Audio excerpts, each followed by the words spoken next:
पिछली कक्षा में हम लोग चर्चा किए थे C3 साइकिल का। C3 साइकिल के विषय में हम लोग पढ़ चुके थे और आज हम लोग पढ़ेंगे C4 साइकिल।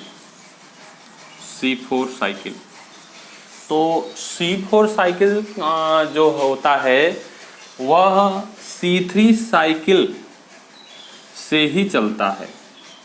C3 साइकिल से पूरा C4 साइकिल चलता है। C3 साइकिल C4 का जो लास्ट प्रोडक्ट है वो C3 साइकिल पर निर्भर करता है।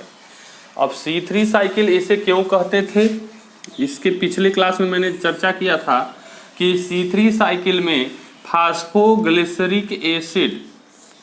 फास्फोग्लिसरिक एसिड जो कार्बनिक यौगिक बना हुआ था, जो कार्बोक्सिलिक का है, इसमें कार्बन की संख्या 3 थी, इसमें कार्बन की संख्या 3 थी, इसलिए इसको C3 साइकिल कहा जाता था।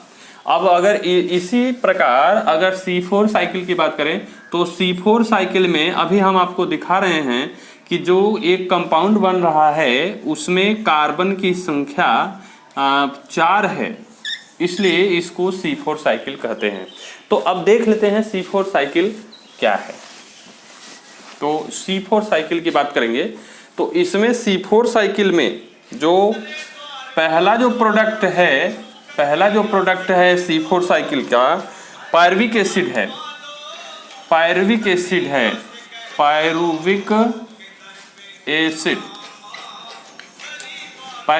है। और ये जो पायरुविक एसिड है वो बनता कहाँ है, bundle sheath, mesophyll cells and bundle sheath, mesophyll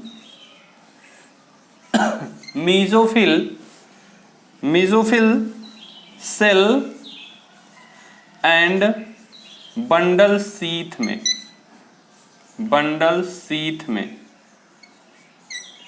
pyruvic acid किसी प्लांट के mesophyll cells and bundle sheath में बनता है, जो कि पायरुवेट एसिड में बदल जाता है। पायरुवेट एसिड में बदल जाता है, जो कि पायरुवेट एसिड में बदल जाता है। अब इसके बाद एक एंजाइम होता है इनोल एंजाइम एडिनोसिन ट्राइफॉस्फेट को एटीपी को एडीपी में बदल देता है। एडिनोसिन ट्राइफॉस्फेट को एडिनोसिन डाइफॉस्फेट में बदल देता है। और ये जो डाइफॉस्फेट जो ही बदलता है, अगला हमारा जो प्रोडक्ट होता है वो बदल जाता है आपका फास्फोइनोल पायरुवेट एसिड में। फास्फोइनोल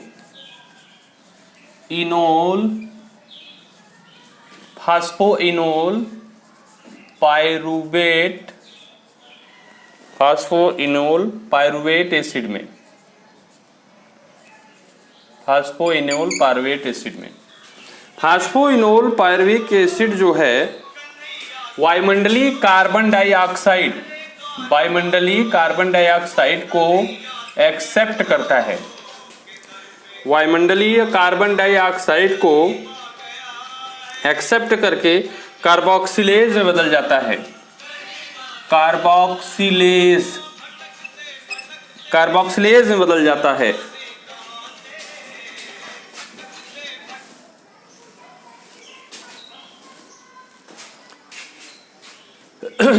कार्बोक्सिलेज में बदल जाता है।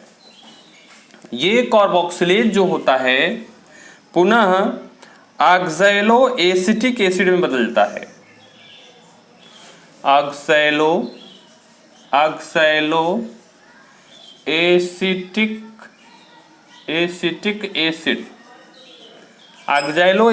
एसिड में बदलता है। यह जो ऑक्सैलो एसिटिक एसिड होता है, इसमें अगर हम बात करें तो यह कार्बोक्सिलिक एसिड का एक कंपाउंड है, ऑक्सैलिक एसिटिक एसिड, जिसमें कार्बन परमाणुओं की संख्या जो है वो 4 होती है। कार्बन परमाणुओं की संख्या 4 होने के नाते इसे C4 साइकिल कहा जाता है। C4 साइकिल, कार्बन परमाणु की संख्या 4 यहां पर है ऑक्सैलो एसिटिक एसिड में, इसलिए इसे C4 साइकिल कहा जाता है। और ये जो C4 कंपाउंड जो बना है ऑक्सैलो एसिटिक एसिड, यह डिहाइड्रोजिनेज एंजाइम की उपस्थिति में डिहाइड्रोजिनेज एंजाइम की उपस्थिति में NADP से बना लेता है NADPH2 और ये जो बदल जाता है मैलिक एसिड में बदल जाता है। ये जो बदला है वो मैलिक एसिड में बदल जाता है। मैलिक एसिड, और मैलिक एसिड जो है यह वायुमंडल में कार्बन, यह मैलिक एसिड जो है पुनः पायरुविक एसिड में बदल जाता है। ये साइकिल चलने लगती है। अब ये जो मैलिक एसिड है ये कार्बन डाइऑक्साइड को मुक्त करता है और पुनः C3 साइकिल के द्वारा रिबुलोज डाइफॉस्फेट बना लेता है। रिबुलोज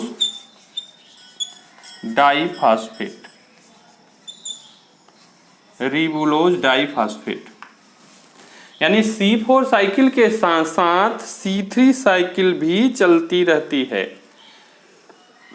कहने का मतलब ये हुआ कि ये C4 साइकिल जो चल रही है, C4 साइकिल, तो C4 साइकिल में C3 साइकिल भी शामिल है। यानी एक ढंग से C3 साइकिल का जो लास्ट प्रोडक्ट है C4 साइकिल के साथ ही ये C3 साइकिल भी चलती रहती है। तो हम C4 साइकिल की बात कर रहे हैं, तो C4 साइकिल इसे क्यों कहते हैं? तो C4 साइकिल इसे इसलिए कहते हैं क्योंकि जो इस साइकिल का जो एक प्रोडक्ट है ऑक्सैलो एसिटिक एसिड, जो कि कार्बोक्सिलिक एसिड है, इसमें कार्बन परमाणुओं की संख्या 4 होती है, इसलिए इसे C4 साइकिल कहते हैं। इसके प्रोसेस में होता क्या है, पायरुविक एसिड जो होता है वो mesophyll cells and bundle sheath में बनता है, जो कि पायरुवेट एसिड में बदल जाता है। इनोल एंजाइम की उपस्थिति में एडिनोसिन डाइफॉस्फेट में बदल जाता है, जो कि बदलता है इसके साथ यह फास्फोइनोल पायरुवेट एसिड बनाता है। फास्फोइनोल पायरुवेट एसिड जो होता है वायुमंडलीय कार्बन डाइऑक्साइड को एब्जॉर्ब करके, वायुमंडलीय कार्बन डाइऑक्साइड को अवशोषित करके कार्बोक्सिलेज बनाता है। कार्बोक्सिलेज जो होता है पुनः ऑक्सैलो एसिटिक एसिड में बदल जाता है। यह oxalo acetic acid dehydrogenase enzyme की उपस्थिति में NADP से हाइड्रोजन को एक्सेप्ट करके NADPH2 बना लेता है। NADPH2 ज्यों ही बनता है ऑक्सैलो एसिटिक एसिड, वो मैलिक एसिड में कन्वर्ट हो जाता है। मैलिक एसिड कार्बन डाइऑक्साइड को मुक्त करते हुए C3 साइकिल के द्वारा रिबुलोज डाइफॉस्फेट बना लेता है। तो ये हो गया हमारा C4 साइकिल। C4 साइकिल का डायग्रामेटिकल स्ट्रक्चर। अब ये आपका जो चैप्टर चल रहा था वो चैप्टर प्रकाश संश्लेषण से संबंधित था। तो अब इसमें हमारा प्रकाश संश्लेषण की बात तो हो चुकी थी, जिसमें हम लाइट रिएक्शन डार्क रिएक्शन की बात कर चुके थे। तो इसमें अब प्रकाश संश्लेषण को प्रभावित करने वाले जो कारक हैं उसके विषय में चर्चा कर लेते हैं। प्रकाश संश्लेषण को प्रभावित करने वाले कारक, प्रकाश संश्लेषण को प्रभावित करने वाले कारक। तो प्रकाश संश्लेषण को प्रभावित करने वाले मुख्य जो कारक हैं वो दो हैं। प्रकाश संश्लेषण को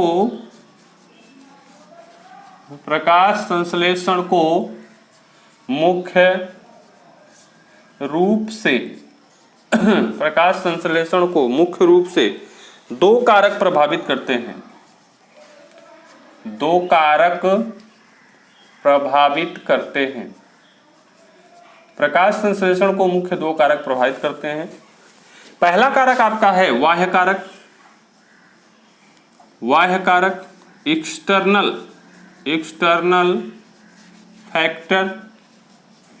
फैक्टर जिसको हम लोग कहते हैं बाह्य कारक। बाह्य कारक में आपका कार्बन डाइऑक्साइड है, जल है, लाइट है, ऑक्सीजन है, स्टार्च है और उसका उत्पाद है, प्रोडक्ट है, प्रोडक्ट। उसके बाद बाह्य कारक के बाद दूसरा जो होता है वो आंतरिक कारक है, आंतरिक कारक। अब आंतरिक कारक में आपका मेन जो है वो है क्लोरोफिल। तो प्रकाश संश्लेषण को प्रभावित करने वाले मुख्य दो कारक हैं, एक आपका बाह्य कारक और एक होता है आंतरिक कारक। तो बाह्य कारक में कार्बन डाइऑक्साइड, जल, लाइट, ऑक्सीजन, स्टार्च और जो इसका प्रोडक्ट है। इसके बाद प्रोडक्ट में ये स्टार्च ही आ गया जो आपका मंड है, कार्बोहाइड्रेट है, चाहे आप प्रोडक्ट लिख सकते हैं चाहे आप स्टार्च बोल दिए तो कोई दिक्कत नहीं है। उसके बाद इंटरनल जो फैक्टर है, इंटरनल फैक्टर जो है वो उसमें आपका पत्तियों में पाया जाने वाला क्लोरोफिल है, जो कि प्रकाश संश्लेषण को प्रभावित करता है। तो इसका मेन जो इंटरनल फैक्टर है वो क्लोरोफिल है। अगर यहाँ पर चर्चा करते हैं बारी बारी से, तो पहले एक्सटर्नल फैक्टर की बात करें। एक्सटर्नल फैक्टर की अगर हम बात करें तो एक्सटर्नल फैक्टर में आप जानते हैं कि कार्बन डाइऑक्साइड, वायुमंडल में कार्बन डाइऑक्साइड 0.03% होता है। अब 0.03% वायुमंडल में कार्बन डाइऑक्साइड होता है। जितना पौधे पर प्रकाश संश्लेषण की प्रक्रिया में 0.03 का 0.01% ही प्रकाश संश्लेषण के काम में आता है और बाकी कार्बन डाइऑक्साइड का कोई प्रकाश संश्लेषण में यूज नहीं होता है। अब प्रकाश संश्लेषण की हम अगर बात करें तो प्रकाश संश्लेषण के लिए कार्बन डाइऑक्साइड बहुत जरूरी है। अगर प्रकाश संश्लेषण कार्बन डाइऑक्साइड यदि पौधों को नहीं मिल रहा है तो प्रकाश संश्लेषण की क्रिया प्रभावित होती है।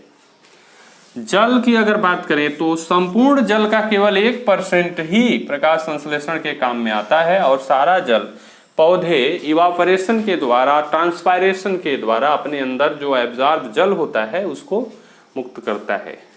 प्रकाश संश्लेषण के लिए लाइट बहुत जरूरी है, बिना लाइट के प्रकाश संश्लेषण संभव नहीं है। इसका जो प्रोडक्ट ऑक्सीजन है, ऑक्सीजन का यह प्रकाश संश्लेषण की क्रिया के फलस्वरूप ऑक्सीजन मुक्त होती है और ऑक्सीजन मुक्त होने के बाद यह जो ऑक्सीजन मुक्त होती है यह ऑक्सीजन जो होती है वो जल का होता है, कार्बन डाइऑक्साइड का नहीं होता है।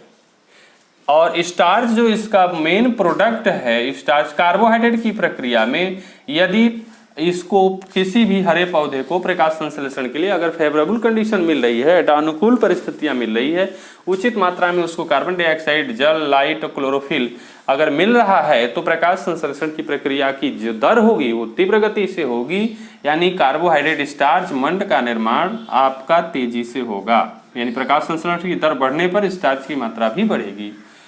अब यहाँ पर हम लाइट की बात करें तो लाइट में जो होता है, यह प्रकाश संश्लेषण जो होता है वो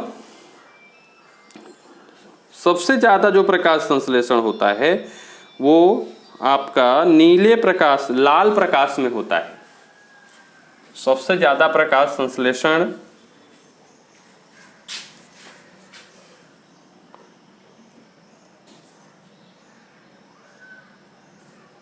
नीले प्रकाश में, लाल प्रकाश में होता है। और इसके बाद हम आते हैं आंतरिक कारक पर। इंटरनल फैक्टर की अगर हम बात करें तो ये जो प्रकाश संश्लेषण को प्रभावित करने वाले कारक हैं किसी न किसी रूप से प्रकाश संश्लेषण को प्रभावित होते हैं और ये प्रभावित रहता है। इसके अधिक हो जाने या कम हो जाने से भी प्रकाश संश्लेषण की दर घटती या बढ़ती रहती है। इसमें अब आंतरिक कारक की अगर हम बात करें तो आंतरिक कारक इसका प्रकाश संश्लेषण को प्रभावित करने वाला जो आंतरिक कारक है वो क्लोरोफिल है। प्रकाश संश्लेषण को प्रभावित करने वाला आंतरिक कारक क्लोरोफिल है। क्लोरोफिल आप लोग सभी लोग जानते हैं, क्लोरोफिल जो होता है वो पत्तियों की सतह पर पाया जाता है, जो कि जिसके कारण पत्तियों का रंग हरा होता है। इसके अतिरिक्त यह तनों पर भी पाया जाता है, कुछ फलों में भी क्लोरोफिल होता है। तो यहाँ पर हम अगर बात करें तो मुख्य रूप से सबसे अधिक परसेंट मात्रा में हर जगह अगर चर्चा होती है तो क्लोरोफिल पत्तियों की ही बात होती है। तो यहाँ प्रकाश संश्लेषण की अगर हम बात करेंगे तो पत्तियों की ही बात हो रही है। तो प्रकाश संश्लेषण में अगर पत्ती में क्लोरोफिल मौजूद नहीं है तो प्रकाश संश्लेषण की दर प्रभावित होगी। पत्तियां चितकबरी है, पीली है या सिकुड़ी हुई है तो वो एरिया पर भी प्रकाश संश्लेषण की दर निर्भर करती है। अगर पत्तियां सिकुड़ी हुई, मुड़ी हुई हैं या चितकबरी हैं तो प्रकाश संश्लेषण की दर कम होगी, प्रकाश संश्लेषण की दर प्रभावित होगी। यानी प्रकाश संश्लेषण की दर बहुत अच्छी नहीं होगी, तीव्र गति से प्रकाश संश्लेषण नहीं होगा, मंड का निर्माण सही ढंग से नहीं होगा। तो अगर किसी भी पौधे के जो ये आंतरिक और बाह्य कारक किसी पौधे को प्रभावित करते हैं तो अगर वो प्रभावित करते हैं तो पौधे को उचित दर से मंड स्टार्च जो है, कार्बोहाइड्रेट जो है वो उसका फॉर्मेशन नहीं हो पाएगा, जिससे पौधे का वृद्धि और विकास रुक जाएगा। तो ये प्रकाश संश्लेषण को प्रभावित करने वाले कारक हैं। अब प्रकाश संश्लेषण का महत्व की बात कर लेते हैं। प्रकाश संश्लेषण का महत्व,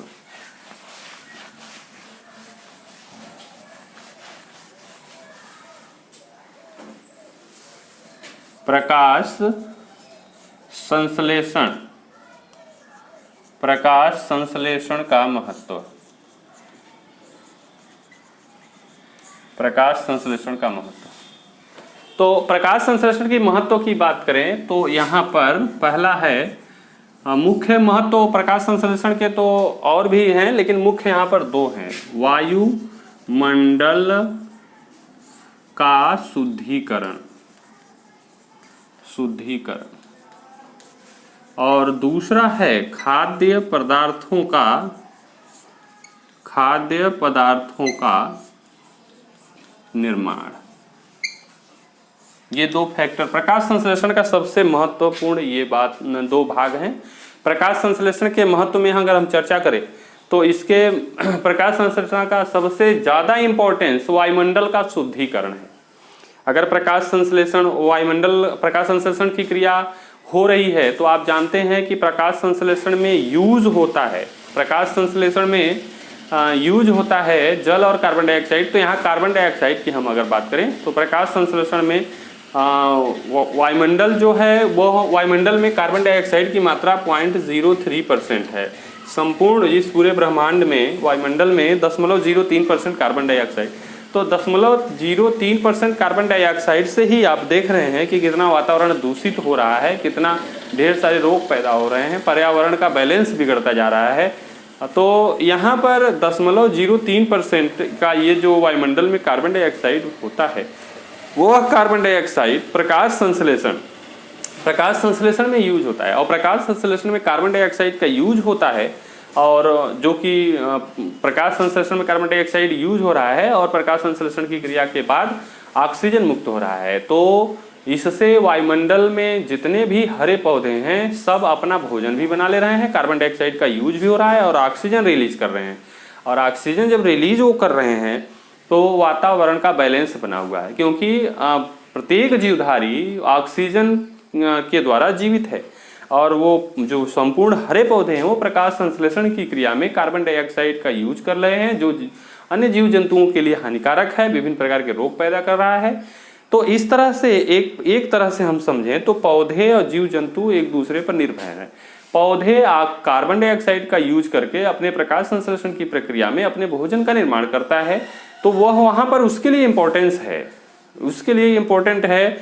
और वो कार्बन डाइऑक्साइड का उपभोग कर रहा है और ऑक्सीजन का निर्माण कर रहा है। तो जो ऑक्सीजन का निर्माण कर रहा है वो विभिन्न प्रकार के जीव जंतु अपने प्रयोग में ले रहे हैं। तो इस तरह से वायुमंडल का शुद्धिकरण हो जा रहा है, जिससे वायुमंडल में प्रकाश संश्लेषण की क्रिया बराबर होती रहती है। प्रकाश संश्लेषण की क्रिया बराबर होने से वायुमंडल में जो ऑक्सीजन और कार्बन डाइऑक्साइड का जो बैलेंस है, संतुलन है, वो बना हुआ है। और दूसरा जो है खाद्य पदार्थों का निर्माण। तो अगर खाद्य पदार्थों का निर्माण की अगर बात करें, यहाँ पर एक केमिकल रिएक्शन के द्वारा अगर हम बात करें, दिखा दें आपको, तो बैलेंस कैसे हो रहा है। 6CO2 + 12H2O equal to chlorophyll due to presence of chlorophyll and sunlight और ये आपका जो प्रोडक्ट बन रहा है वो कार्बोहाइड्रेट C6H12O6 + 6O2 और +6H2। तो यहाँ आप देख रहे हैं कार्बोहाइड्रेट बन रहा है और यहाँ पर यूज हो रहा है कार्बन डाइऑक्साइड का। आप देख रहे हैं प्रकाश संश्लेषण, जैसे मैंने कहा वायुमंडल का शुद्धिकरण में भाग लेता है, तो वायुमंडल में कार्बन डाइऑक्साइड का यूज हुआ। प्रकाश संश्लेषण के केमिकल रिएक्शन है, फोटोसिंथेसिस का केमिकल रिएक्शन है, carbon dioxide absorption of water through root hair in atmosphere, carbon dioxide due to presence of chlorophyll and sunlight, formation of a new product called as carbohydrate. This process is known as photosynthesis. तो यहाँ पर आप देख रहे हैं कि carbon dioxide जो है उसका उपयोग हो रहा है और यहाँ ऑक्सीजन मुक्त हो रही है। तो कार्बन डाइऑक्साइड और ऑक्सीजन के यहाँ उपयोग और मुक्त करने से वातावरण का जो बैलेंस है वो बना हुआ है। खाद्य पदार्थों के निर्माण की दूसरी बात करें, पहला हो गया, ये दूसरी की बात करें। खाद्य पदार्थों के निर्माण की अगर हम बात करें तो प्रकाश संश्लेषण की क्रिया के फलस्वरूप कार्बोहाइड्रेट का निर्माण हो रहा है। पौधे अपना भोजन बना रहा है और पौधे अपने भोजन बनाने के बाद, पौधा जो अपना भोजन बनाता है, भोजन बनाने के बाद पौधे का वृद्धि और विकास होता है। पौधे की वृद्धि और विकास के बाद उसमें फ्लावरिंग की प्रोसेस होता है, सीडिंग का प्रोसेस होता है और उसके द्वारा बने हुए बीजों का, उसके द्वारा बनाए गए, पौधों के द्वारा बनाए गए बीजों का, अनाजों का हम लोग उपयोग करते हैं, जिसमें कार्बोहाइड्रेट, विटामिन, प्रोटीन्स इत्यादि जो पाए जाते हैं, जिससे हम लोगों का वृद्धि और विकास होता है। तो यहाँ पर अगर पौधे न रहें तो खाद्य पदार्थों का निर्माण कैसे होगा? प्रत्येक जीवधारी बिना खाए मर जाएगा।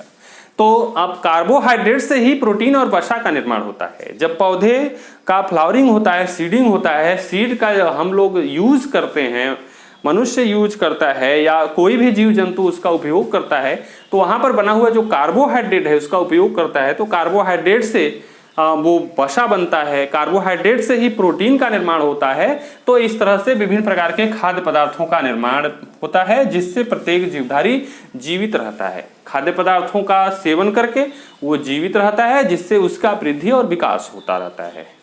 तो इस तरह से जो प्रकाश संश्लेषण का महत्व जो हमारा हुआ, वायुमंडल का शुद्धिकरण, मेन महत्व ये आपके हैं, वायुमंडल का शुद्धिकरण फोटोसिंथेसिस के फलस्वरूप होता रहता है और दूसरा खाद्य पदार्थों का निर्माण होता रहता है। बस आज के लिए इतना ही।